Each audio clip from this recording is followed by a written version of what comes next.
আছো তোমরা সবাই? আশা করি খুব ভালো আছো। তো আজকে আমি গিয়েছিলাম একটা কে জায়গায়, এসেছে? তোমাদের বলবো কোথায় গেছিলাম। তুমি কে? তো এই দেখো পুচকুটাও চলে এসেছে। তো তাই? আজকে আমি গিয়েছিলাম আমার বিয়ের খাট দেখতে। তো তোমরা দেখতেই পাচ্ছ আমি, মা, বোন, টুস্কি এবং বাবাও এসেছিল পরে গাড়ি নিয়ে। তো একটা দোকানে গেছিলাম খাট দেখতে। তো সেখানে কিছু ক্যাটালগ দেখাচ্ছিল, আমরা দেখছিলাম।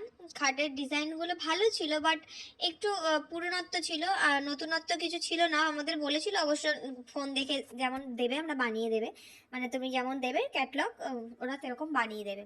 তো সেখান থেকে আমরা দেখে টেকে আর একটা দোকানে গেছিলাম। দিয়ে তোমরা দেখতেই পাচ্ছ আর একটা দোকানে চলে এসেছি। এখানেও কালেকশনগুলো কিন্তু খুব সুন্দর ছিল, খাট বলো, আলমারি বলো, ড্রেসিং টেবিল, সোফা, সবই সুন্দর দেখতে। তো আমার খুব ভালো লেগেছিল কালেকশন। তো পরের দিন আমরা বলেছি জানাবো। তো তারপরে সেখান থেকে আমরা চলে এসেছিলাম রাতে ডিনার করতে। তোমরা দেখতেই পাচ্ছ আমি ওর সাথে এসেছিলাম রাতে ডিনার করতে। তো আজকের ব্লগটা কেমন লাগলো অবশ্যই কমেন্ট করে জানিও। টাটা।